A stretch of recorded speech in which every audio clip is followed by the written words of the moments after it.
In the previous video, I was exploring the high mountains of Morocco's Anti-Atlas range.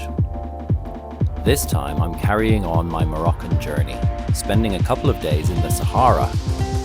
I spend the night camping in pretty dusty conditions, meet some of the area's beasts, and store up some of the abundant rays of sunshine which are sorely lacking back home in Scotland at this time of year. I'm Feargus, and this is the middle of nowhere.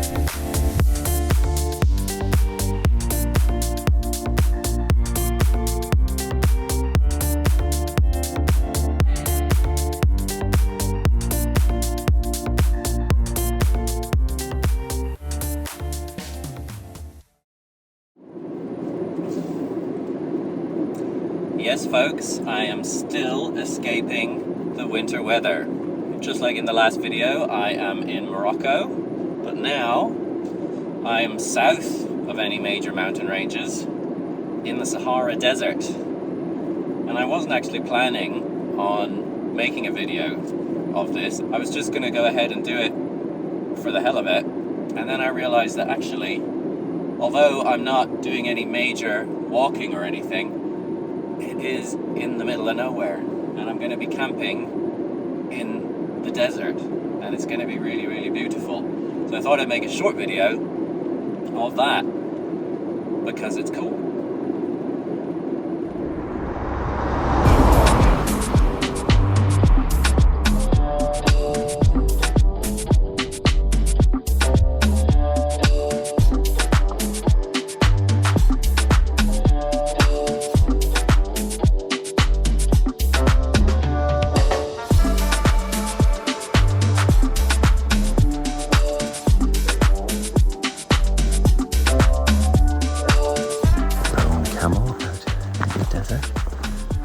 Munching away on an occasion.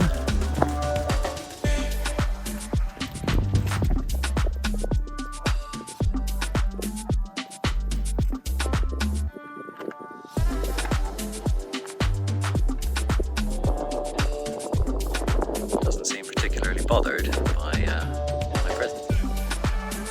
Camel. I saw him munching on the acacia from a car. I just had to get out and have a look.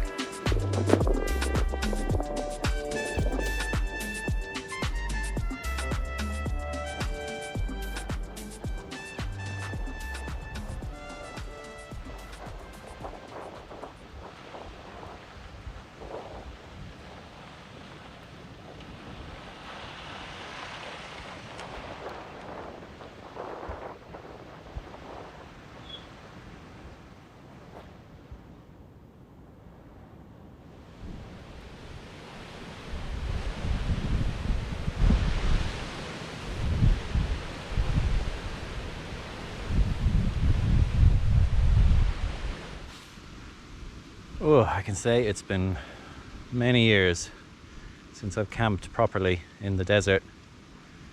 I do really like the desert.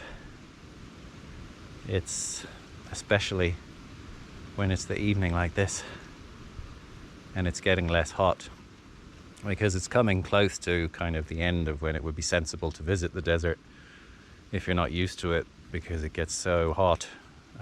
It's the beginning of March now. And I'm hoping and expecting that this wind will drop off completely overnight, because normally that's what happens. But just in case, I have put myself behind these very conveniently placed palm trees on this dry riverbed. So as long as it doesn't rain overnight, I'll be all right.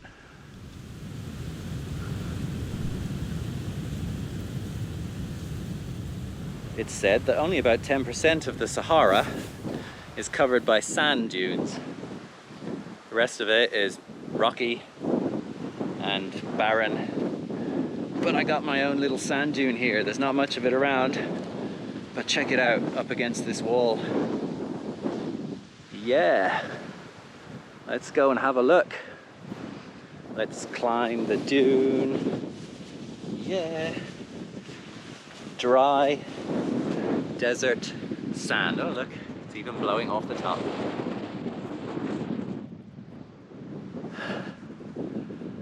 And that's the last of the mountains just to the north. Behind me, over that way, is another lower range, and beyond that is the desert for thousands of miles across Algeria.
It may look beautiful, but when it's this windy, you get so much sand blowing in your eyes. It's really quite unpleasant. Oh, it's so windy up there. It's better here. And now the light is gone anyhow. Oh, it's actually really calm here. I can see in the distance that there are huge amounts of sand and dust blowing along. It's not exactly a sandstorm, but this is the time of year in the spring when, just like at home in the UK, it gets really windy as things start to heat up.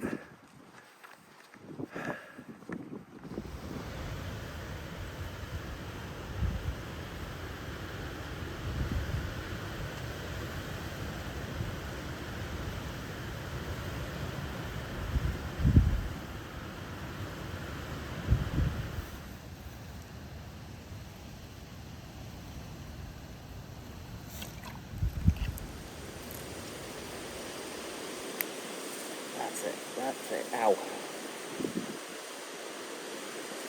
Don't go out, come on, spread to the others, No.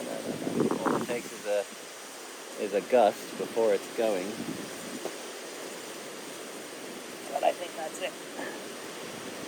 At least I know there's some wildlife. There's a camel poo, just over there, looks pretty fresh, either a camel or a gazelle, because I know that there are gazelles even in the northern Sahara. And there we have it.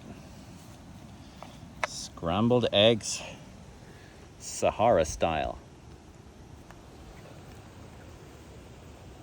There's an absolutely beautiful pairing of Jupiter and Venus, which have been coming closer and closer and closer, and I've seen them when I was up on the mountain the other day in the previous video. But last night and tonight they have been within a hair's breadth of each other. It is absolutely stunning looking at that going down after the sun every evening.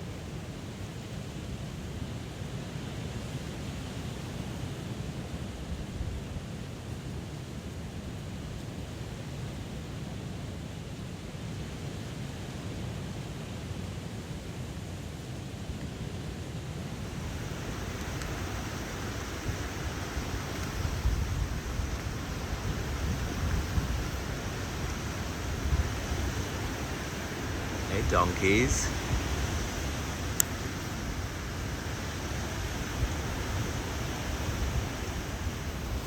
How bizarre. I guess that's what made the poo over there. I'm not having a very good time getting to sleep, and I just popped my head up for a minute and saw a silhouette in the moonlight.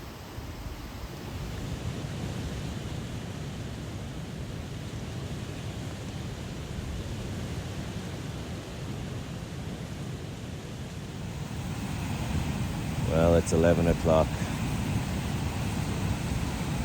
and I can't sleep with the draft. So I'm gonna get up, get the outer sheet from the car, cover over the tent.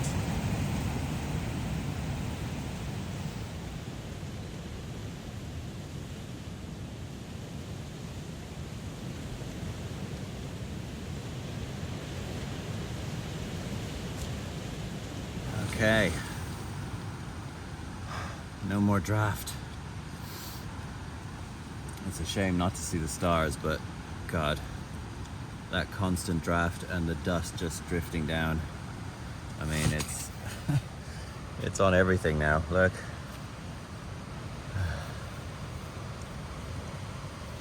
So, now I'll get some sleep, I hope.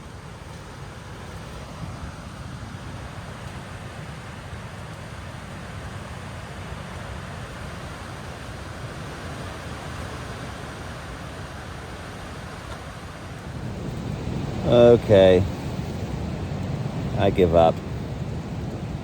It's too noisy, and I got this irrational fear that the whole palm tree above my head is going to come falling down. So I'm going to go and sleep in the car. I'm not going to sleep very well in the car, but I'm not going to sleep very well here.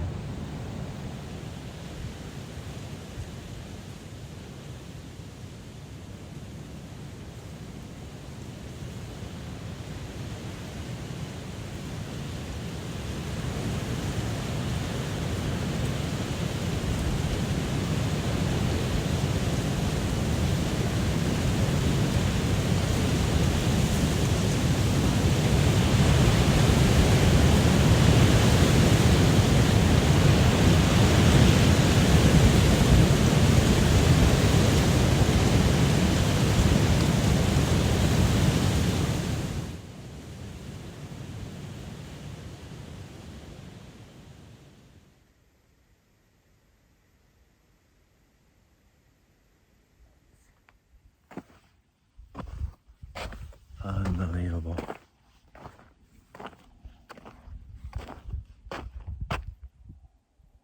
There's hardly a breath. It just all dropped off 2 or 3 hours ago. It was howling like gales.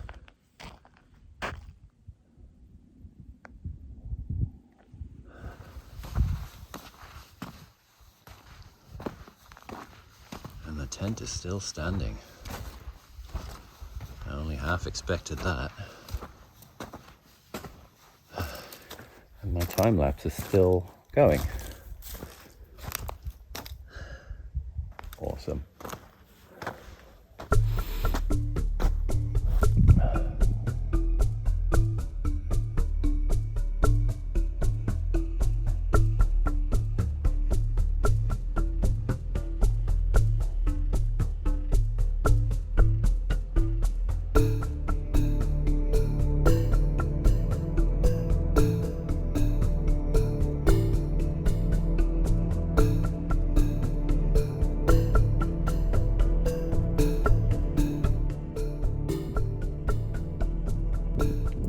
Acacia, quintessentially African plant, fed on by so many things. These thorns, I mean, we think that gorse is bad. You can't even these. These are huge and they're so solid. Somehow the camels and the giraffes and stuff doesn't bother them when they bite them off. Tough as nails, those things. That, believe it or not, which came along just as I was talking about the acacia, was a moth.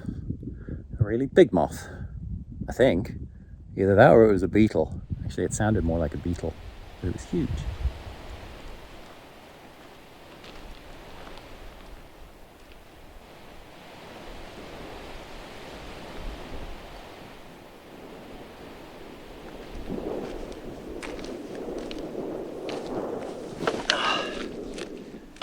This is a really inhospitable place. kind of made me think last night, looking up, is the planet Mars directly overhead after sunset. It's hard to see how anything could live on this parched ground, and everything shows signs of aeolian erosion. That's wind and sand. So you got two different kinds of rocks here. You got these really sharp ones, which have been just carved and eroded into smooth pits all over it, with sharp edges around the side from sand scouring over it in sandstorms. And then you've got a different kind of rock. I don't know what kind either one is. Well, that could be a limestone. But the darker ones are really smooth. Almost pebble-like from being scoured by the sand and the dust and the wind.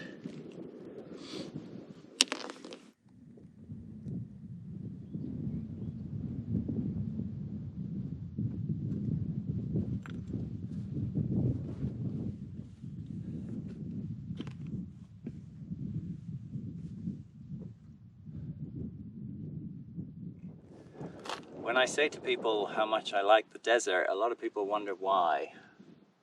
It's a lot like loving the mountaintops in Scotland, especially in the far northwest where things are so open. You feel a massive sense of space, freedom. There's just so much room to breathe. It's got a real tinge of melancholy to it that you don't get in wildernesses like rainforests, for example. But it's not a bad melancholy. I think it's quite a healthy emotion to have. And the bonus of the desert, which you don't get that much of in Scotland or more northerly places, is the light level. It's so good for the soul, especially at this time of year, to soak up this amount of light. Tomorrow I'm going back to the low light in the north of Scotland again. So I think this is my last little wilderness walk. I've come maybe a kilometre, maybe a bit more from the car, because after last night I'm so tired, and I think I'm just going to go and check into a hotel room for tonight, because I've got to make myself somewhat socially acceptable before getting on a plane back to Scotland tomorrow. So this has just been a brief introduction to the desert, some of the good points and the bad points. But I will come back to the desert because I really love it out here.